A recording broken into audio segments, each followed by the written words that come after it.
Break के बाद एक बार फिर से आप सभी का स्वागत है सी न्यूज भारत में। वक्त हो चुका है यूपी बुलेटिन का।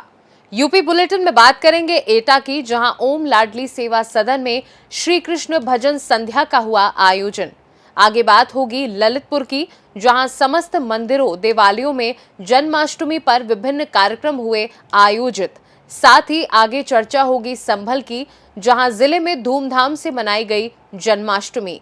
ऐसी तमाम खबरों पर होगी विस्तार से चर्चा। खबर एटा से, जो आवागढ़ नगर के यादव नगर स्थित ओम लाडली सेवा सदन में श्री कृष्ण भजन संध्या का आयोजन हुआ। श्री कृष्ण महोत्सव समिति के पदाधिकारियों के द्वारा सभी आगंतुक अतिथिगण का पट्टिका पहनाकर उनको सम्मानित किया गया और सभी को प्रसाद का वितरण किया गया। ओम लाडली सेवा सदन में श्री कृष्ण महोत्सव समिति द्वारा भजन संध्या और आकर्षक झांकियों की प्रदर्शनी के साथ साथ प्रसाद का वितरण भी किया गया। कमेटी के अध्यक्ष बंटू यादव, कोषाध्यक्ष दिनेश यादव, विपिन यादव, हिरेश अध्यापक, कमल यादव समेत कई लोग मौजूद रहे। एटा से सी न्यूज संवाददाता अजय गरिया की रिपोर्ट। खबर एटा से, जो आवागढ़ नगर किसान नेता शिव प्रताप सिंह ने भगवान श्री कृष्ण की विशाल शोभा यात्रा निकाली। बता दें कि भाजपा नेता पम्मी ठाकुर, जिला उपाध्यक्ष और आवागढ़ किला से राजा ऋषिराज सिंह ने जलेसर रोड स्थित थाने के पास शोभा यात्रा का शुभारंभ किया। शोभा यात्रा में राम मंदिर आकर्षण का केंद्र रहा।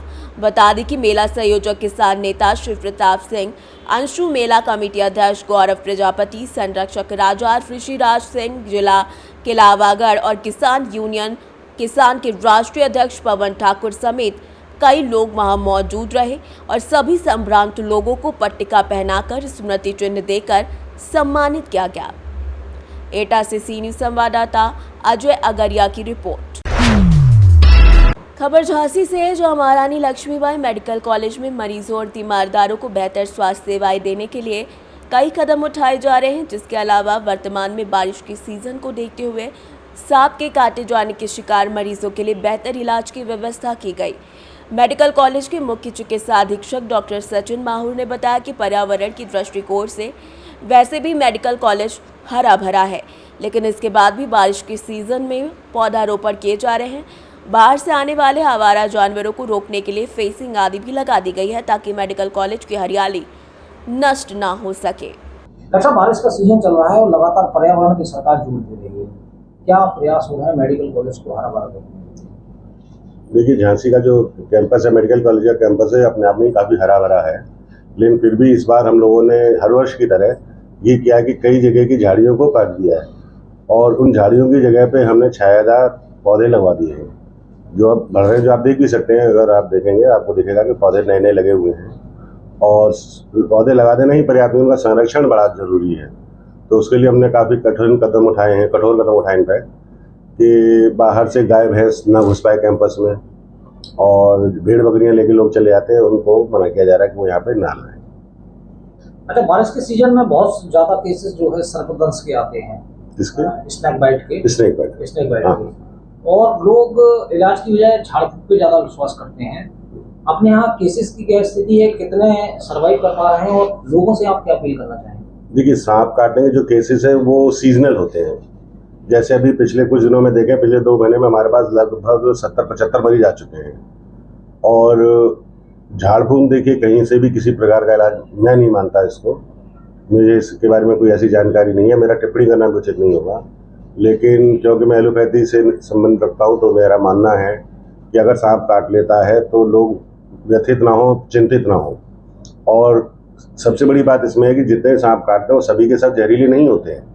तो ऐसी स्थिति में सांप ने काटा है, चाहे वो जहरीला हो या ना हो, आपको तो मालूम नहीं होता है। तो आप संयम रखें और जितना जल्दी हो सके मेडिकल कॉलेज में पहुँचें। यहाँ पे सांप के काटने के लिए जो दवा है वो यहाँ पे पर्याप्त मात्रा में हमेशा उपलब्ध रहती है इमरजेंसी में। अच्छा, औसतन कितने मरीज इस समय आ रहा हूँ, कितने सर्वाइव कर पा रहे हैं? औसतन आप ये मान लीजिए कि डेली 3 मरीज तो आ जाते हैं। औसतन डेली 3 मरीज आ जाते हैं और इसमें जो सर्वाइवल रेट है वो 70 से 80% का है। कुछ इतने ऐसे सीरियस मामले कितने हैं जो बिल्कुल किनारे पे थे और आप लोगों ने बचा लिए? नहीं, ऐसा तो कुछ कह नहीं सकते, क्योंकि सांप काटने का सिर्फ एक ही मेन इलाज होता है, वो होता है एंटी स्नेक वेनम, वो दिया जाता है। तो सीरियसनेस आप उसको पैमाना नहीं बना सकते, क्योंकि मरीज है एक थोड़ा चिंतित है, एक एकदम शांत पड़ा हुआ है। और बहुत ज़्यादा इनमें फ़र्क ऐसे होते नहीं है कि जो हम ये कह पाएँ कि ये बहुत ज़्यादा सीरियस था और इसको हमने बचा लिया। और देखिए, बचाते हम नहीं हैं, हम तो प्रयास करते हैं, प्रयत्न करते हैं। पिछले कुछ समय में क्या कुछ और नया हुआ है मेडिकल में? मेडिकल कॉलेज में हर रोज़ कुछ नया हो रहा है। अगर आप महीनों की बात करें, सालों की बात करें, तो पिछले 1-2 सालों से यहाँ पे कई नए प्रोजेक्ट शुरू हुए हैं। जैसे 100 बेड का ICU बहुत जल्दी आपको तैयार मिलेगा, जो हमारे इस विभाग के बगल में ही बन रहा है, आपको देख रहा होगा।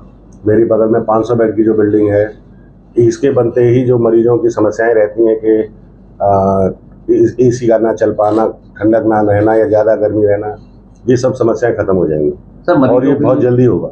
मरीजों के लिए आपने एक आदेश दिया है प्रवेश का तीमारदारों को। जी हाँ, जी हाँ। उसकी प्रगति कहाँ पर है? उसकी प्रगति हो गई है, पास बनने शुरू हो गए हैं, लेकिन चूंकि अभी जैसे ही पास बन के हमने उसको इम्प्लीमेंट करना शुरू किया, उसको लागू करना शुरू किया, तो आपने देखा होगा अभी हड़ताल हो गई थी बच्चों की, जूनियर डॉक्टरों ने हड़ताल कर दी थी।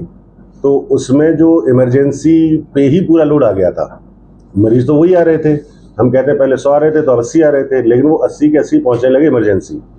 अच्छा, पास हम तब, मतलब पास का जो हमारा कंसेप्ट है, जो हमारा वो है उद्देश्य है, वो तब लागू हो पाएगा जब मरीज भर्ती हो जाता है।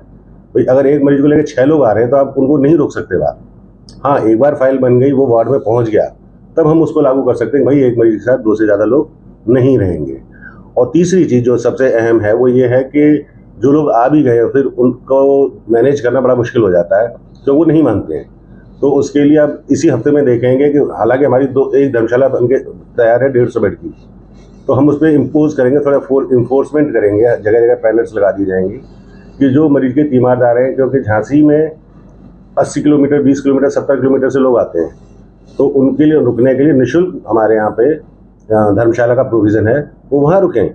और बीच बीच में अपना शिफ्ट होते रहेंगे, अभी 2 ही लोग ये हैं, थोड़ी देर बाद दूसरे आ जाएँ और वो वहाँ जाके आराम से उठें बैठे रहें। वहाँ रहने की और नहाने धोने की बहुत बढ़िया व्यवस्था है। Bureau report Jhansi. खबर ललितपुर से, जो मैरोनी नगर के समस्त मंदिरों देवालयों में श्री कृष्ण जन्माष्टमी के उपलक्ष्य में विभिन्न कार्यक्रम आयोजित किए गए। कहीं मंदिर में कृष्ण की लीलाओं की मनमोहक झांकियां सजाई गई, तो कहीं भजन कीर्तन सुंदरकांड पाठ का आयोजन किया जा रहा है। प्रातःकाल की वेला से ही मंदिरों को पुष्प मालाओं से, विभिन्न और विद्युत उपकरणों से सजाया गया, तो वहीं श्रद्धालुओं ने मंदिर में पूजा अर्चना कर परिवार के सुखमय और जगत कल्याण की कामना भी की। मैरोनी कोतवाली परिसर में रात्रिकालीन वेला में श्री कृष्ण जन्माष्टमी पूजन अर्चन का आयोजन भी किया गया। तत्पश्चात सांस्कृतिक कार्यक्रम की भी धूम रही। ललितपुर से सी न्यूज संवाददाता ऋषि की रिपोर्ट। खबर संभल से, जहां श्री कृष्ण जन्माष्टमी को लेकर लोगों में काफी उत्साह देखा गया। कस्बा जुनावई के बाजार में चहल पहल के साथ फलों पर महंगाई बरस पड़ी। बता दें कि जरूरी आपूर्ति के लिए दुकानों पर लोगों ने जमकर खरीदारी की। लोग अपनी श्रद्धा के साथ डीजे के साथ कृष्ण की भक्ति में झूमते नजर आए, तो कहीं राधा कृष्ण की झांकियों ने भक्तों का मन मोह लिया। वहीं बात की जाए गंगा स्नान की, तो लोग गंगा घाटों पर स्नान के लिए भीड़ का सैलाब उमड़ पड़ा। आस्था भक्ति के प्रति श्री कृष्ण जन्माष्टमी के पर्व को देश भर में बड़ी धूमधाम और उत्साह के साथ मनाया गया। संभल से सी न्यूज संवाददाता LK भारद्वाज की रिपोर्ट। फिलहाल के लिए यूपी बुलेटिन में बस इतना ही। देश दुनिया की बाकी खबरों को जानने के लिए आप देखते रहिए सी न्यूज भारत।